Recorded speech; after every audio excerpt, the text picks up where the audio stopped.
Hey there, gentle people. Thank you for joining me. Well, thank you for joining my hands for another video.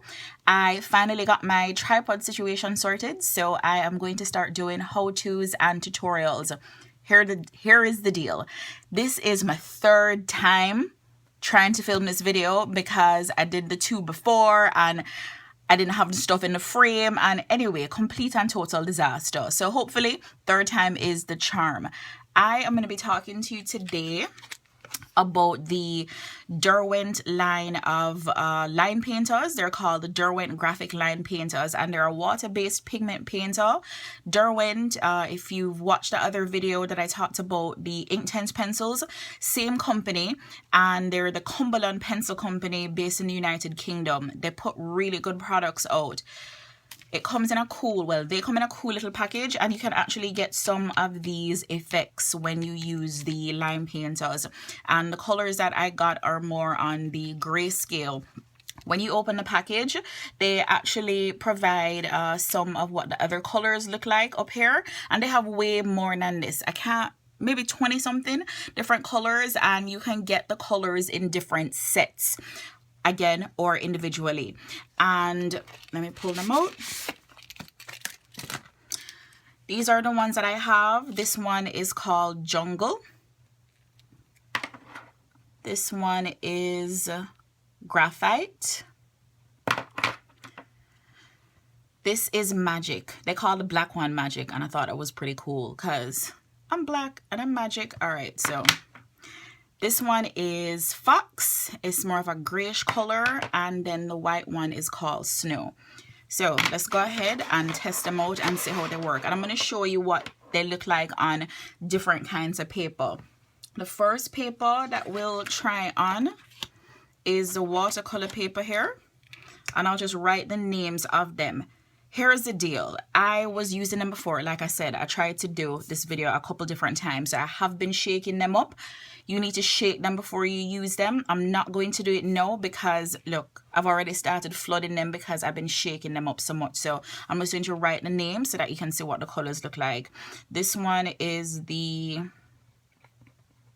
Graphite. And they're very, they're very liquidy. Like I said, they're pigment based, so it's like writing with a paint marker pretty much.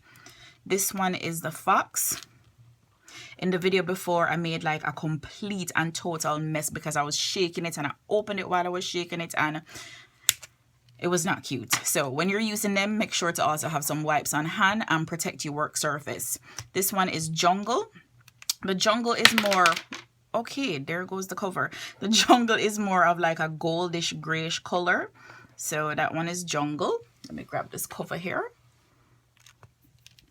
and stop being a klutz. And here's the Magic. I totally messed up the Magic before, so I had to wash it off. Again, very liquidy, very pigmented, so be careful with them.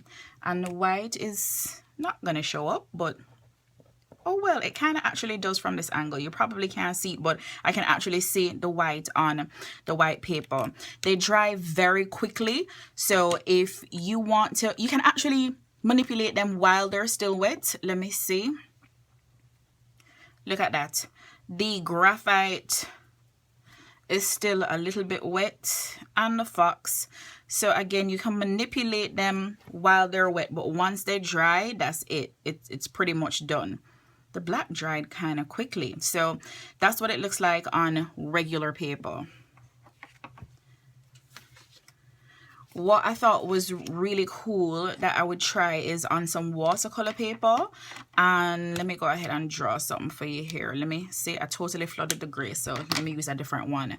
And again, this is a perfect example of, you got to be careful with these things because they're like paint markers, so they'll totally mess up the place. Oh, and when you store them, you have to make sure you store them horizontally.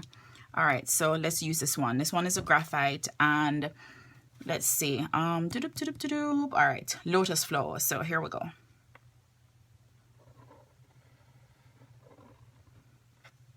And of course, this is not going to be perfect because who is? All right, so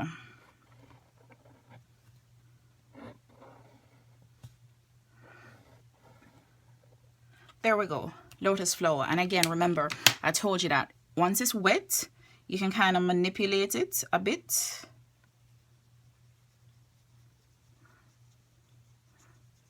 And actually produce like a light kind of wash, depending on which color you're using. It's probably hard to see, but it's actually producing a wash, almost as if you had kind of put some gray watercolor on the paper.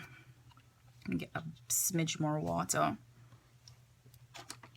Because it's so pigmented, if you actually put some of it down, you can actually see it reacting to the water, and then you can go in and kind of do that if you want. If you don't want the dots, then don't press as hardly as I did, but I just wanted to give you an idea of how the pigment can actually move around on the paper. And again, this is watercolor paper, so what's really cool with permanent pigment based writers or markers is that once you lay down this wash, you can go over it with watercolor and it's not going to affect it. Because remember, normally when you use watercolor, the minute you start laying down washes and moving stuff around, the pigment is going to be all over the place. This slight gray wash that I have here, once it dries, that's pretty much going to be it.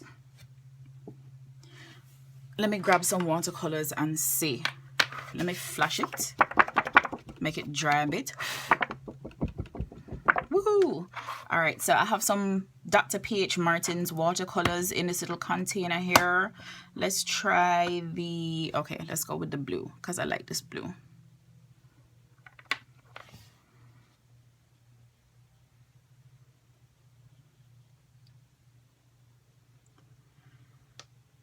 If you want to outline your watercolors, these pigment markers would be like a really good option, because again, once they're dry and once they're done, they're not going to move. So it's almost like you can color within the lines with your watercolor paint. So you can use them to outline, you can use them to get, you know, some really cool washes, but the options are limitless. That's pretty much the case with all art supplies, right? Here's a deal again. Remember, once they're wet, you can still manipulate them, but like you see here, once they're dry, I'm like going over the edges with the watercolor, and it doesn't matter because it's completely dry and they dry very quickly. So they also work well on non-porous surfaces too. So anything that's glossy, anything like plastic, it will work on that as well. So since I started this little lotus flower, I'm just going to continue this journey.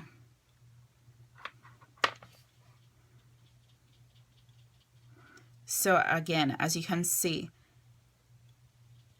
it's not going to mess up. If you had used watercolor to try to do some kind of outline like that, it just would never work because it would be all over the place.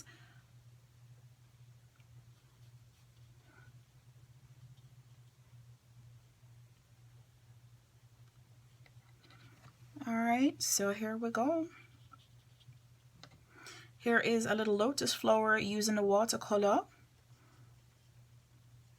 Dr. P.H. Martin's watercolors, the Derwent Graphik Line Painters. Very versatile. I would definitely recommend them, so to try them out. Again, when you store them, be careful, keep them flat, be careful how you shake them because they're pigment based, so they'll go flying all over the place. Protect your work surface and you can get some great results. You can actually even use a straw too once the pigment is on paper and kind of blow it and get some awesome results. So definitely try them out. Keep some wipes on hand if you're a klutz like me. And here we go. Derwent Line Graphik Painters. Try them out. Good stuff. All right. So thank you for joining me. I'm going to get better at this tutorial thing, right? But you know what? It is what it is. As always, I appreciate your time. I appreciate your presence. Did I mess up my hand in the process? Oh, well, that's what it is. Thank you. And I will see you soon. Peace.